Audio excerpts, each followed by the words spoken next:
My name is Kunzang, and I'm here at the Dzogchen Retreat Center in Oregon, USA. And I'm in retreat with my teacher, Dzogchen Khenpo Choga Rinpoche, and my fellow interns. And we are studying the Buddha's teachings in order to help all beings in this world and in all worlds be free from suffering and attain the true state of the true nature of Buddha.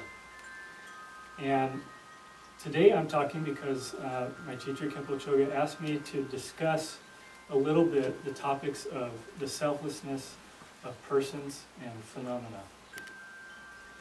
And specifically I want to talk about why it is Buddha said in his teachings that if the self of persons or phenomena truly existed, that they could not function. This is really a key concept in Buddhism. So here, it's important to discuss a little bit of the terminology that we're going over. So when we talk about persons, this personal self, we're talking about all forms of beings. Humans, animals, insects, and so on. But to keep it simple today, we'll just focus on human beings. And specifically, to make it even more concise, let's just focus on the human body when we're investigating the personal self. Now, when we talk about phenomena, we're talking about all the objects that we observe in our universe and environment. The forms, shapes, colors, tastes, this sort of thing.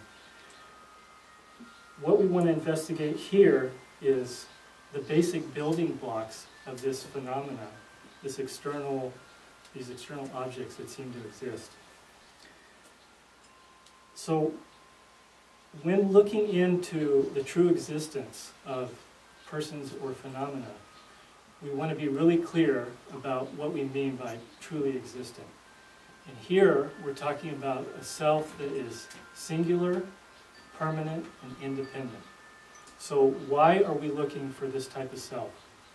It's because this is the type of self that when we think about ourselves and others and external objects, that's the type of self that we impute and we think exists. So what I want to do here is show, just with a little bit of analysis and a little bit of logic, that if it were the case that singular, permanent, independent selves existed, that the world as we know it could not function. And here, when we talk about functionality, it means the ability to perform an action, for there to be change, movement, motion, the things that we observe all the time in our normal daily life. But most importantly, what I want you to come away with is the fact that if we investigate and we cannot find this truly existent self, that's a really great thing. Because, as we'll show, if you believe in this independent self, it leads to suffering. And by investigating your life in the world, you can gain great benefit. It's a worthwhile endeavor that leads to happiness because you know reality.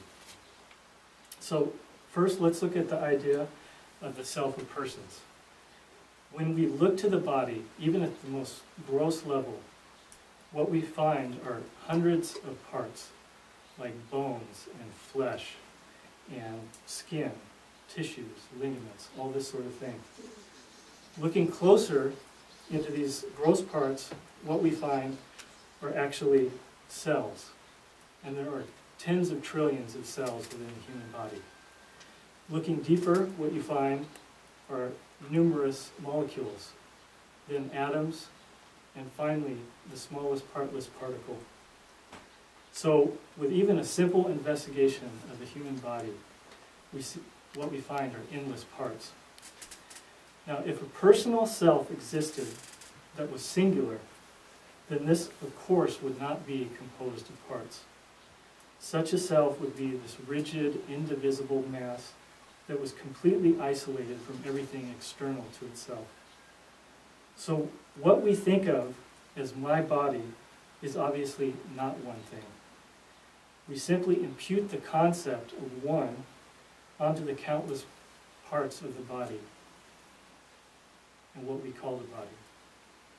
Furthermore, a singular self by its very nature cannot perform a function of action other than existing in and of itself.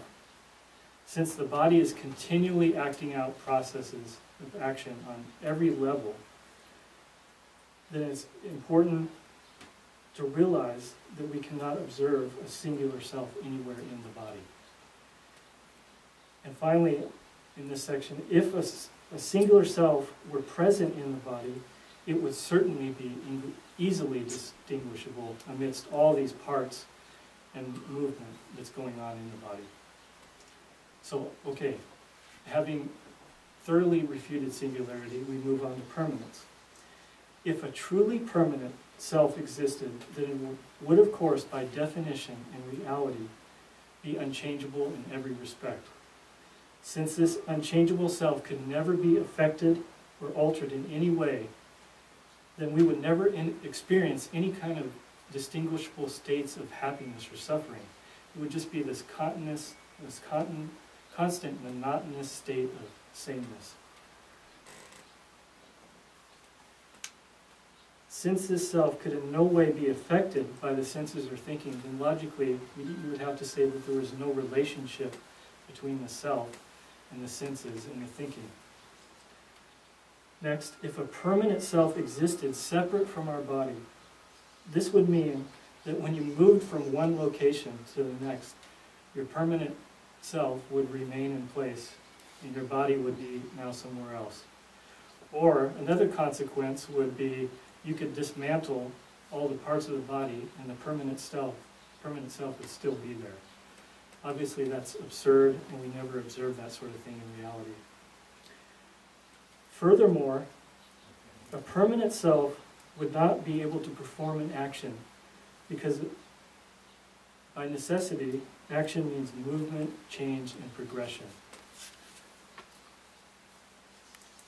In a permanent self, where nothing changes, nothing is influenced, and nothing happens, you would never term that as an action. Then finally here on the idea of independence. If the personal self were independent and in control of the body and thinking, then this self would never experience any unwanted sensations, feelings, habits, desires, thoughts of any sort. The only type of experience the body or thinking could have would be the ones that were determined and commanded by this independent self. So in other words, your body would just be this remotely controlled machine and that's operated by this independent self. Also, we should recognize that an independent entity cannot perform an action because it is incapable of interacting with other objects.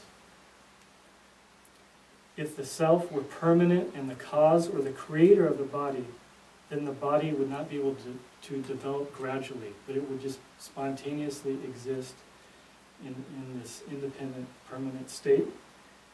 And of course that flies in the face of our ordinary experience. You know, the body we have when we were a child is not the body you have when you're a middle-aged person. So when we investigate the body, we clearly see that it's not one, it's not permanent, and it's definitely not independent. And therefore, it is naturally selfless.